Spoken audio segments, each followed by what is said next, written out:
Saudara-saudariku yang terkasih, seringkali kita lebih suka hidup di dalam kenyamanan, kebiasaan duniawi dibandingkan kenyamanan, kebiasaan-kebiasaan rohani.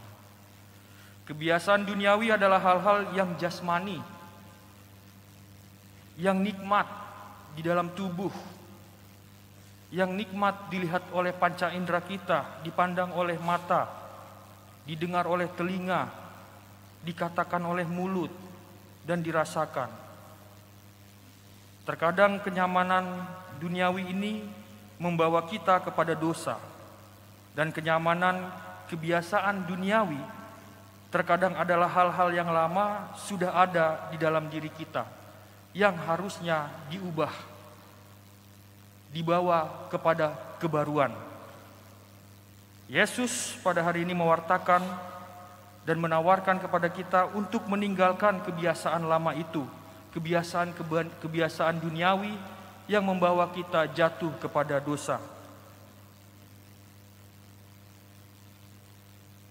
Dan kita diajak untuk masuk ke dalam kebiasaan hidup rohani, hidup baru dalam roh. Kenyamanan kebiasaan rohani senantiasa diperbaharui oleh Yesus, oleh Roh Allah yang hidup di dalam diri kita dan membuat kita selalu bersama dengan Kristus. Kebiasaan hidup rohani akan membawa kita di dalam Allah Bapa yang selalu merangkul kita dibawa kepada kerahimannya. Oleh sebab itu, Yesus berkata, untuk apa berpuasa kalau mempelai itu ada di dalam hidup bersama-sama dengan murid-murid, bersama-sama dengan kita. Jika kita bisa mengubah kebiasaan-kebiasaan lama yang penuh dengan dosa, sudah selayaknya kita masuk ke dalam jalan Tuhan, mengikuti suara hati kita, hingga kita nanti pada suatu saat waktunya siapa? Nyanya Tuhan itu ya, agar kita hidup bersama-sama dengan Ia di dalam pesta perjamuan nikah yang begitu penuh dengan sukacita.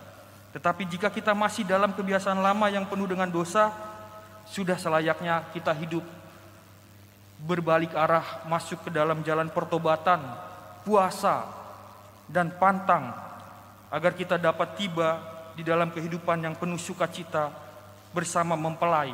Mempelainya itu siapa? Yaitu Yesus. Dan caranya untuk memulai itu adalah dengan metanoia. Meta itu artinya beyond ya, more, di atas, lebih itu. Sedangkan noia itu dari kata nous, yang artinya pikiran. Jadi pertama-tama yang diubah adalah pola pikir kita. Kebiasaan-kebiasaan lama yang kita buat itu terpengaruh oleh pola pikir kita yang lama. Agar kita bisa berubah, masuk ke dalam kebiasaan rohani, kebiasaan-kebiasaan baru yang seturut dengan sabdanya, Injilnya. Pola pikir kita yang pertama-tama harus diubah. Ya, kita tahu sendiri. Contohnya pada akhir-akhir ini kita mendapatkan pandemi ya, lalu ada namanya misa online gitu ya. Di dalam misa online itu ya kita dibuat nyaman. Ya tidak salah juga kita hidup dalam merayakan Ekaristi secara online, tetapi nyatanya itu apakah sungguh itu yang terbaik buat kita gitu ya. Dalam perayaan Ekaristi, hosti, komuni itu mempersatukan kita dengan Yesus Kristus secara nyata lewat kita memakannya. Dan kekuatan Ekaristi, hosti, tubuh Kristus itu membawa kita kepada arah di mana Yesus di dalam hati kita menuntun kita kepada jalan yang benar.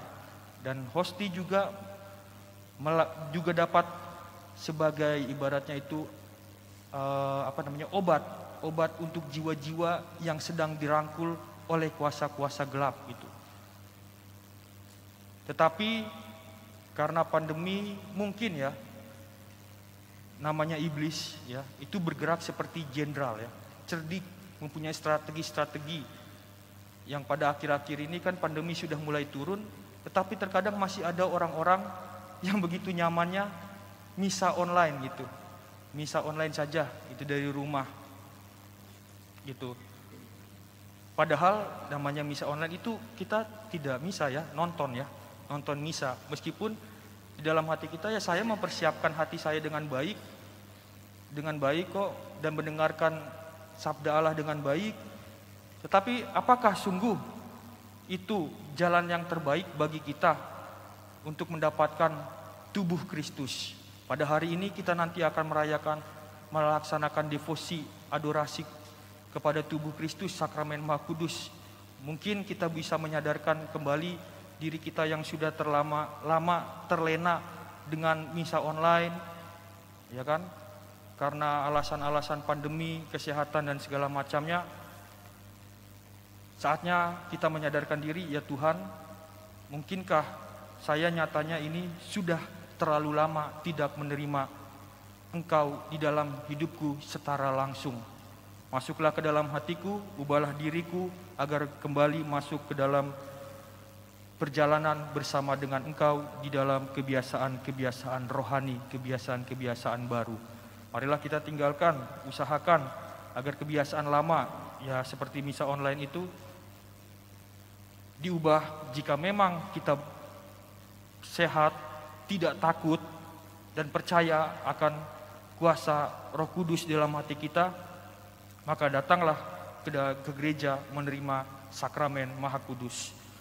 Sungguh bersyukur Bapak Ibu sekalian yang hadir di sini adalah orang-orang yang mau digerakkan hatinya oleh Roh Kudus untuk datang ke gereja menerima sakramen Maha Kudus dan memandang Ia di dalam adorasi.